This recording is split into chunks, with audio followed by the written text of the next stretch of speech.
actualité bi nga xam ne en ce moment lëmbe na réew mi te loolu il faut que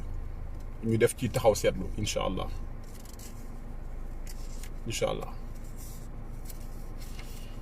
waaw baax na yaakaar naa léegi mën nañoo démarrer live bi du yàgg sax xam naa peut-être une trentaine de minutes léegi bu fekkee am na ñoo xam ne rejoindre nañu rek après dinañ mën a seetaan rediffusion bi incha allah waaw mbokk yi maa ngi leen di nuyu maa ngi leen di ziar di am mbégte saa su ne rek di waxtaan ak yéen ndax dafa nekk engagement boo xam ne dañ koo jël te engagement bi du ñun rek ñoo ko jël mais également yéen ñii di seetaan yéen aussi da ngeen jël benn engagement parce que yéen bu ngeen fi nekkatul ñun dootuñu def ay live Facebook dañuy waxante dëgg engagement bi ñu jël nag ndax doomu aadama bu nekk war nga poser ay questions ci sa dund ci kaw suuf am na ñoo xam ne xëy na ñoom ñëw am liggéey am xaalis takk ay soxna jur ay doom après génn àdduna dem ñooñu xëy na option boobu la ñu choisir am na nag ñoo xam ne dañoo choisir beneen option mooy man sama nekkin ci kaw suuf bëgguma rek mu yam ci man ak sama njaboot wala man ak li may lekk ak fi may tëdd bëgg naa sama nekkin ci kaw suuf njëriñ doomu aadama yi ndax doomu aadama nit ku nekk rek am na lu yàlla def ci yow te nit ku nekk rek moo xam am nga moo xam amuloo am na koo xam ne mën nga koo dimbali kon nag mu nekk benn mission boo xam ne dañ koo accepter porter moo tax mu jaral ñu jël suñu temps bàyyi suñu lépp di waxtaan ak askan bi di participer à notre niveau à notre manière pour que dëkk bi nga xam ne ñun ñoo ko bokk te muy Sénégal nekk ci dëkk yi ñu gën a ràññee ci àdduna bi bala may tàmbali nag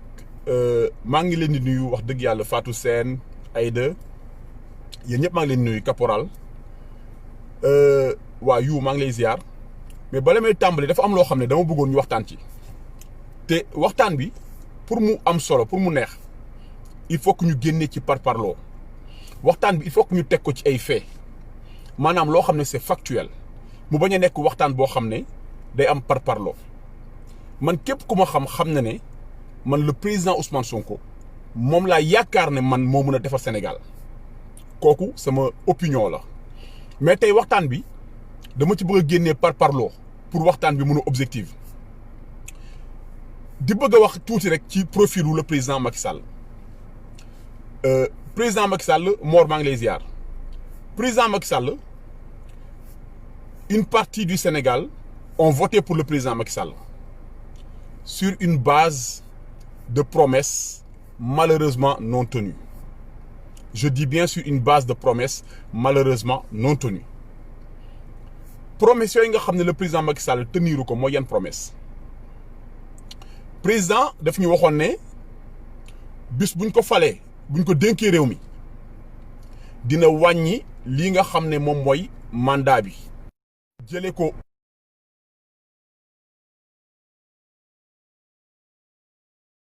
président daf ñu waxoon également ne bis bu ñu ko falee du jël décret di nommer kenn koo xam ne dafa bokk ci famem ndax dañoo dund li nga xam ne moo fi weesu woon ci diggante Abdoulaye Wade ak doomam ba sénégalais yu bari jàpp ne dévolution monarchique moo nekk di am Sénégal ba am ñoo xam ne dañ cee faatu ñàkk ci seen bakkan donc président ne moom du nommer kenn koo xam ne bokk na ci famem président waxoon na également que ne bonne gouvernance ak transparence mooy nekk ci këru gestion maanaam moom day andi bonne gouvernance ak transparence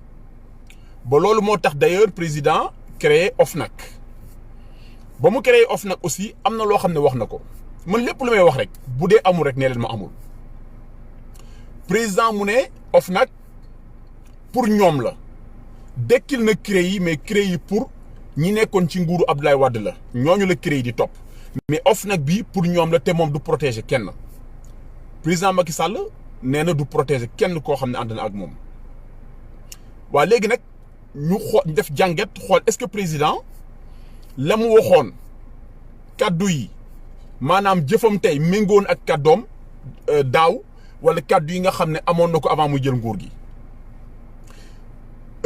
Fatoumata Danso maa ngi lay nuyu de ziar le président Macky Sall dafa daal di jël rakkam ñu naan ko Aliou Sall nekk également président des maires du Sénégal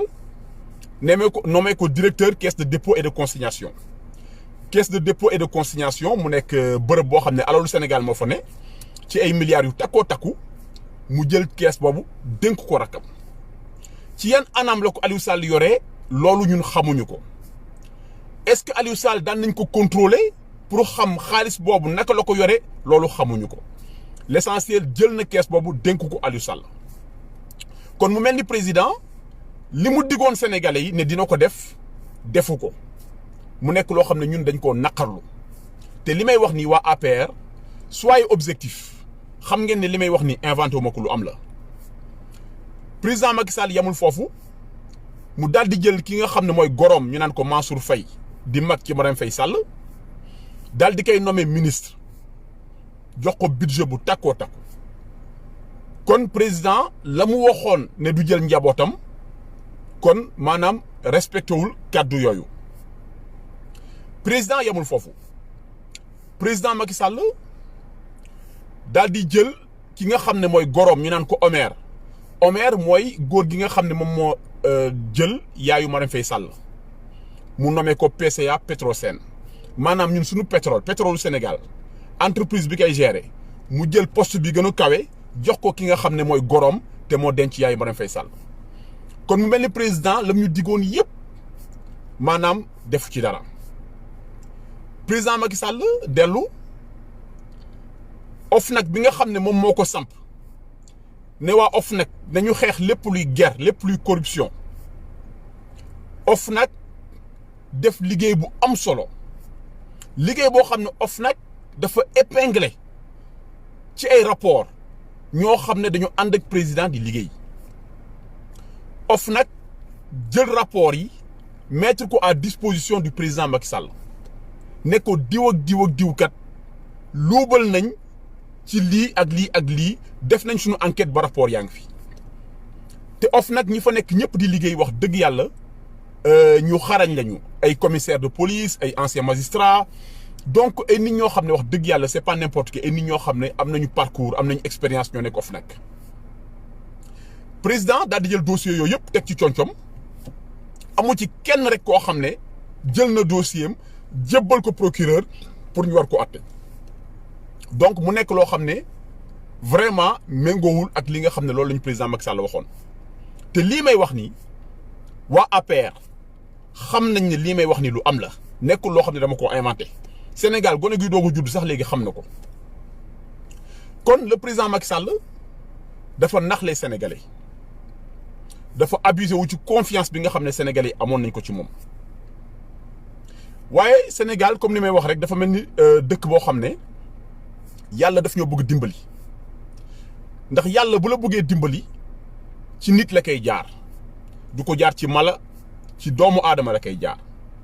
Sénégal moo am benn fait bu extraordinaire boo xam ne musul am ci milieu politique bu Sénégal mooy un jeune parti boo xam ne amuñu xaalis amuñu benn vécu politique mais li ñu yor rek mooy seen gëm Sénégal seen patriotisme ak seen dëggu ñooñu ba ñu ñëwee mu am une bonne partie de la jeunesse sénégalaise dégg seen discours convaincre leen ñu fas yéene jóg pour jàppale ñooñu parce que am nañu yaakaar ne ñooñu mën nañoo changer réew mi kon nag parti Pastef tey nekk parti bi nga xam ne waxuma sax chef d'opposition li ma leen waxoon rek nañu objectif man fii andiwuma fi par parloo dañuy objectif Pastef nekkul rek parti nekkul waxuma le chef d'opposition mais Pastef tey bu amoon tur boo xam ne raw na chef d'opposition Pastef lañ koy jox ndax un opposant politique par définition mooy lan un opposant politique par définition mooy ki nga xam ne day saytu li nga xam ne moom la gouvernement bi di def ci ñaawteef mu koy dénoncer maanaam moom moo fi nekk tey di contrôler l'action de l'exécutif te exécutif amul benn pouvoir ci moom parce que assemblée nationale ñoom dañuy def liggéey boobu maanaam di contrôler l'action de l'exécutif mais assemblée nationale ni muy doxee ci suñu réew mi maanaam président daf leen teg loxo moo fa majoritaire donc lépp lu ma bëgg jàllale assemblée day jàll moo tax loolu moo tax mu am solo parti politique yi nga xam ne ñu ngi wax sénégalais ñu voté leen te parti politique yooyu noonu ñoom tey nekk ci opposition bi ñoom ñoo war a nekk rempart ñoom ñoo war a contrôler l'action de l'exécutif ñoom ñoo war a dénoncer ñaawteef yi nga xam ne nguur gi mu ngi koy def léegi question bi may laaj les sénégalais mooy est-ce que loolu ñuy xaar sur un opposant est-ce que Idrissa Seck da koo def da koo firndeel non soyons objectifs man dama bëgg ñu génnee parparloo sincèrement nañu génnee parparloo man je n'ai rien contre le président Idrissa Seck je n'ai rien contre les autres partis mais dama bëgg ñu objectif est-ce que yéen ñi ànd ak Idrissa Seck est-ce que gis ngeen le président Idrissa Seck ñaawteef yi nga xam ne am na Sénégal yépp ci wàllum pétrole bi ci wàllum contrat wu fer bi ci wàllum licence de pêche yi ci wàllum mal gouvernance bi est-ce que dégg ngeen le président Idrissa Seck génn benn yoon pour naqarlu li nga xam ne mooy loolu dénoncer ko ndax dafa am loo xam ne mënoo ci dara waaye mën ngaa taxaw yor sa làmmiñ dénoncer ko ndax loolu bul ko xeeb yéen waa réew mi sincèrement soyons objectifs kon mu mel ni le président Idrissa Seck moom ñi nga xam ne dañ ko voté loon am ci moom yaakaar jàpp ne boroom xam-xam la jàpp ne bu jëlee Sénégal mën na koo defar dafa mel ni kon tey le président Idrissa Seck dafa trahir ñooñu parce que ñooñu tey soxla nañ ko leen waxal nga ñëw ci parti socialiste wax pareil parti socialiste tey dégguñu ki nga xam ne moo nekk ci bopp parti bi dégguñ leen ñuy naqarlu li nga xam ne mu ngi xew Sénégal te ñëpp teg ci seen bët kon mu mel ni kon même le parti socialiste tey dañ leen muselé am fu ñu leen téye ba ñoom ci seen bopp mënatuñoo wax A mënatuñoo wax B nga ñëw PDS waxi noppi PDS moom pratiquement góor gi 99% ñi mu àndaloon ñëpp trahir nañ ko Ablaye Wade 99% ñi mu àndaloon ñëpp trahir nañ ko dem nañu seen yoon ndax lañ ko toppee woon nekkul woon patriotisme lañ ko toppee woon mooy seen intérêt personnel seen enrichissement personnel kon ñooñu tey du ñoom la ñu yaakaar ñu taxaw naan dañuy dénoncer li nga xam ne Macky Sall mu ngi koy def kon sénégalais yi nañu bàyyi parparloo nañu fexe ñu dëggu nekk ay jullit yu dëggu nekk ay chrétiens yu dëggu nañu fexe dëggu rek lépp lu ñuy wax rek ñu teg ko ci dëgg ba ñu dugg ci benn parparloo kon tey ki nga xam ne nag moom avec tous les risques que cela comporte mu xam ko te muy le président Ousmane Sonko moom mi taxaw nag ne man dinaa waxal ñi nga xam ne mënuñoo wax man dinaa dénoncer ñaawteef yi nga xam ne nguur gi mu ngi koy def ak ñi mu àndal ndax dafa am ñaawteef yoo xam ne le citoyen lambda mënu koo gis c'est très technique mais Pastef ak seen yenn experts yi dañuy dem creuser les dossiers dem ba au fond des dossiers génnee ñaawteef yi nga xam ne nekk na ci teg ko sur la place publique ñun loolu la ñuy xaar ci parti d'opposition kon tey Pastef moom mooy le seul parti bi nga xam ne mu ngi opposé wu mu ngi def li nga xam ne sénégalais ñu ngi koy xaar ci moom loolu képp ku ko weddi rek xoolaatal sa bopp ndax dafa nekk loo xam ne lu am la ndax da ngeen koy xool ci seen bopp ñi naan Ousmane Sonko le président Ousmane Sonko day dénoncer mais c'est normal mu dénoncer mais heureusement que président Ousmane Sonko mu ngi fi di dénoncer ndax yéen ñi ku ci amoon sa entreprise nga am benn employé boo xam ne fu ñu sàccee sa alal mu génn dénoncer ko yaakaar naa employé boobu da nga koy décorer kon sénégalais yi wax dama jàpp ne ñoom dañoo war a décorer le président Ousmane Sonko ñoom saa yu ñu jullee dañ koo war a ñaanal ndax tey moom rek boo fi nekk koo xam ne mu ngi gêner le président Macky Sall en dehors de lui pratiquement à part société civile bi amul kenn koo xam ne rek mu ngi gêner le président Macky Sall maa ngi leen di ziar sama gars yi Thierno Amadou Lamine Diouf yéen ñëpp maa ngi leen ziaru Maam Dame Dia yéen ñëpp wax dëgg yàlla mu nekk loo xam ne kon Sénégal ñun dañoo am benn part de responsabilité ci liy xew ci Sénégalais yi mais man sama question bi ma gën a jaaxal mooy pourquoi le président Macky Sall jël posture bi le président Macky Sall bi nga xam ne jaar na fu bari le président Macky Sall judduwul ci ay milliards le président Macky Sall occupé na ministère de l'intérieur le président xam na les Sénégalais munoon jël beneen posture jël bonne gouvernance def ko au cœur de sa gestion liggéeyal Sénégal ba bu demee ba ci ay statistiques kenn du ko fàtte mais la moo tax le président Macky Sall décidé def nii kon ma jàpp ne Sénégalais yi war nañu xoolaat suñu bopp ndax le président Macky Sall dafa xam tellement les Sénégalais que xam na ne Sénégalais yi la plupart ay parparloo moo leen intéressé dëgg intéressé wu leen kuy xeex dëgg nga koy wax sax dañ lay jéppi c'est ça le Sénégal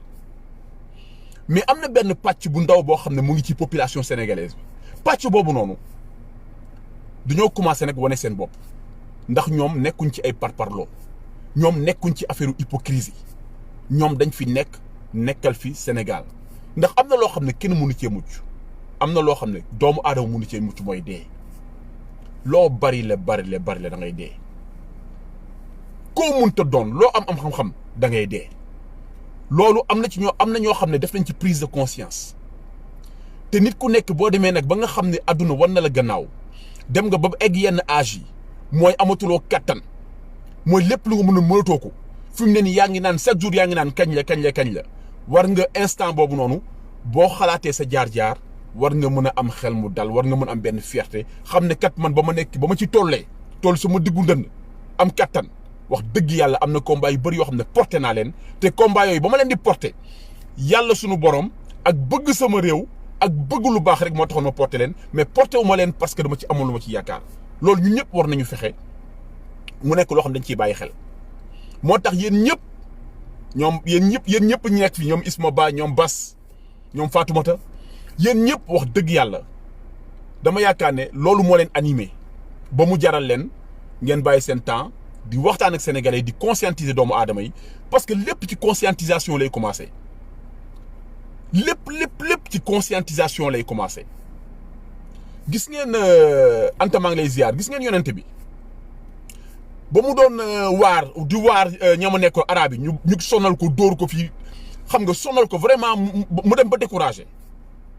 dafa dem ba découragé finalement mu ne yàlla waaw yow man ñi nekk fii maanaam le peu de personnes yoo xam ne ñu ngi fi wër ma mënuma ci ñoom dara yow nga ne da nga may yónni vers l'univers ñi nekk fii mënuma ci ñoom dara xoolal li ma daj xoolal niñ ma def yow nga ne da nga maa yónni vers l'univers lan la ko suñu borom wax nee na ko yow jàllaleel message bi rek du yow yaay décider kan moo lay gëm ak kan moo la dul gëm yow lii sa rôle mooy nga jàllale message bi kon ñun ñi nekk ci réseaux sociaux yi di wax aussi nañu fexe rek ba message bi jàll. nañu fexe rek ba am na ñoo xam ne dañuy nelaw malheureusement Sénégal am na ñoo xam ne dañuy nelaw ñoom yeewuwuñ dañuy nelaw am na ci ñoo xam ne bëgg nañ ku leen yee am na ci ñoo xam ne bëgguñu ku leen yee boo leen yeewee ñu xuloog yow mais nañ leen yee quand même nañ leen yee même bu ñuy xuloog ñun nañ leen yee parce que dañu war a yeewu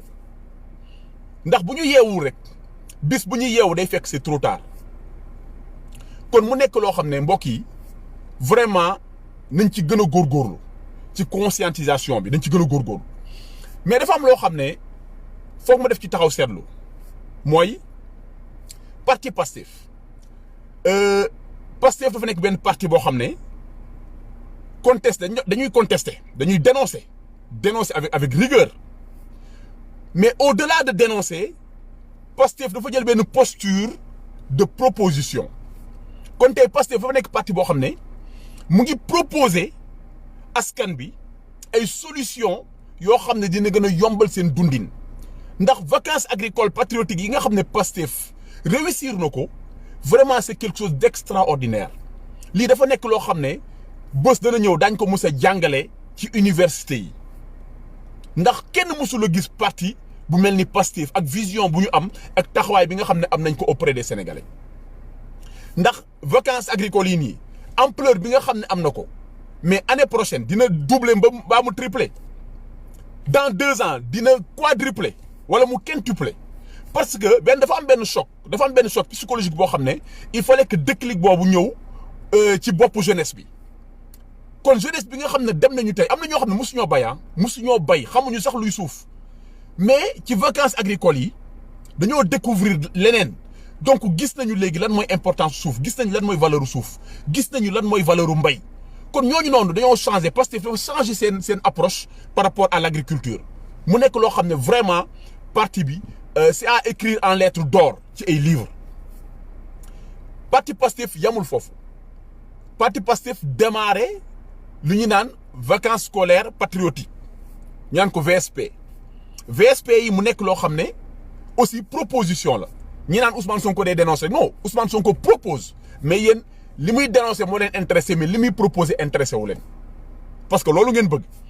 mais effectivement Pastef ñu ngi proposer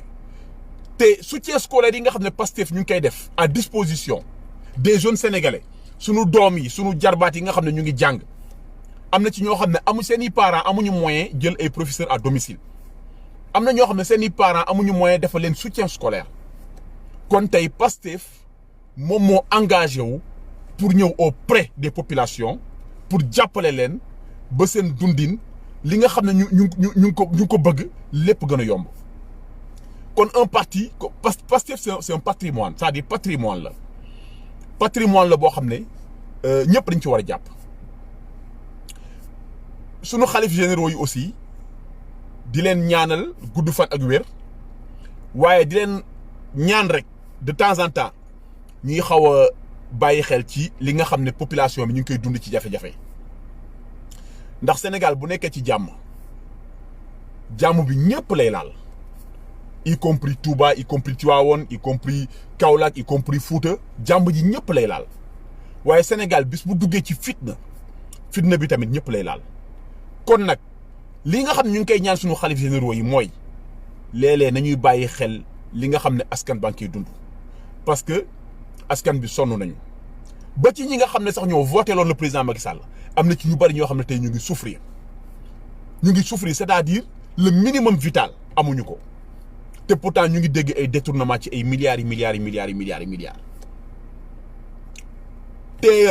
TER bi taxaw nii nga xam ne def nañ ci plus de 1500 milliards 1500 milliards yooyu mënoon a liggéey lu bare au niveau du Sénégal TER baa ngi nii taxaw poussière kan moo ci wax yenn journalistes yi Sénégal dafa am loo xam ne mun nga comprendre ci journalistes yi man dama naan métier journaliste c'est un métier qui est noble mais Sénégal journalistes yi xoolaat leen seen bopp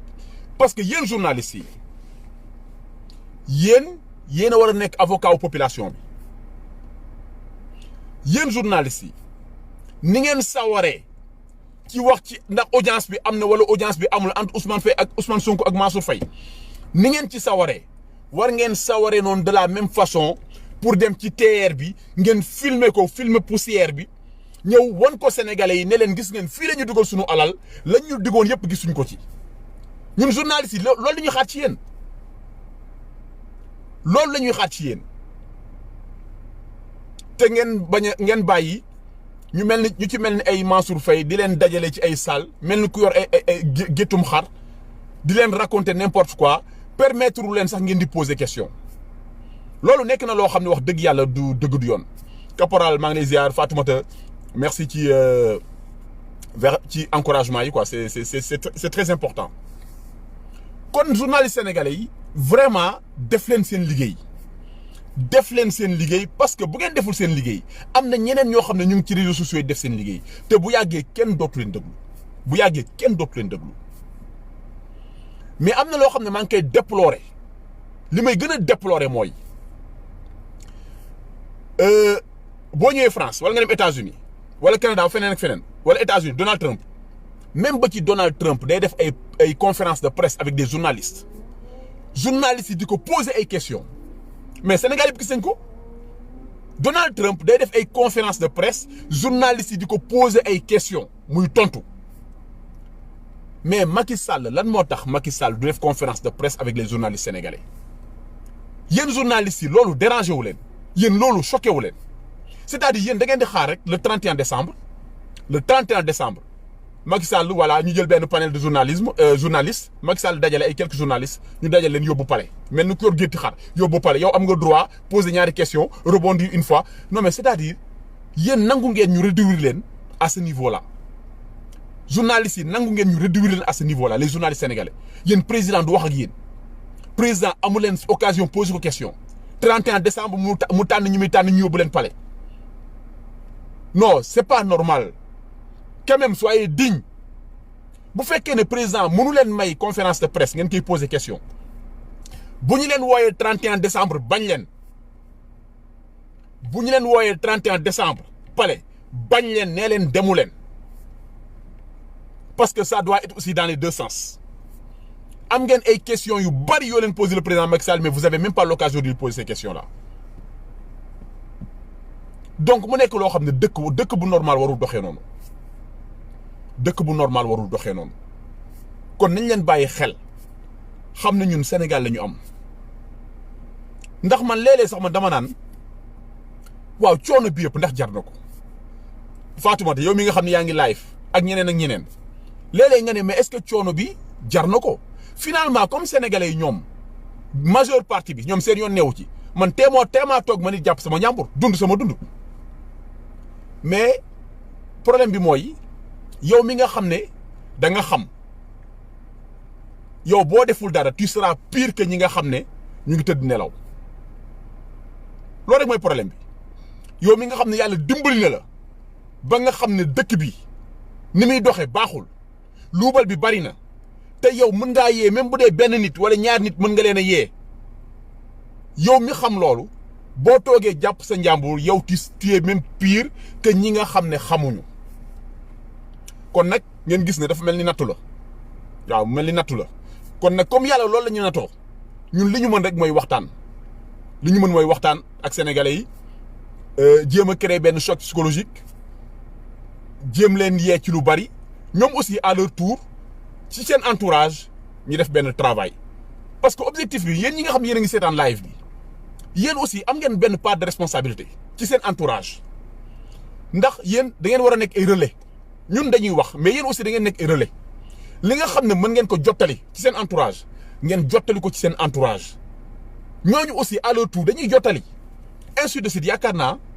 bu ñuy dem ay 2024 nañ dem ba egsi ci benn électorat bu conscient ndax Sénégal Afrique dafa électorat bi nekk Afrique la plupart nekku benn électorat bu conscient ñu bari dañuy voter xamuñ sax li ñuy voter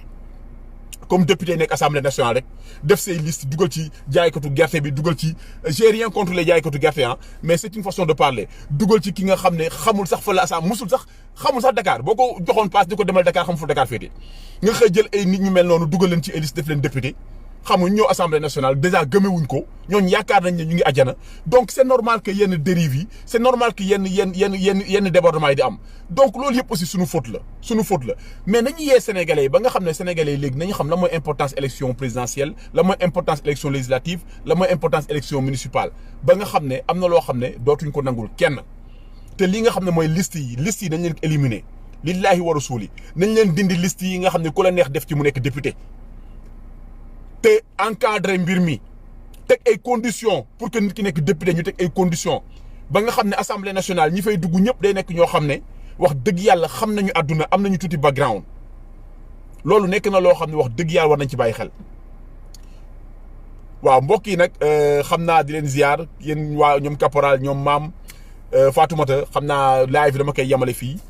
parce que xam nga rek xat-xatu jamono yéen a ma gën a xam parce que Europe bi moom da ngay ree ba tas voilà donc di ziar ñëpp rek di leen wax ba beneen yoon incha allah di leen wax encore merci beaucoup ci encouragement yi vraiment c'est très important yéen a ngi ñuy jàppale bu baax a baax Fatou Sow yow it maa ngi lay ziar mais comme ni ngeen ko waxee rek le changement c'est maintenant kon nañu fexe rek Sénégal incha allah lépp baax waaw baax na maa ngi leen di jaajëfal bu baax a baax jërëjëf.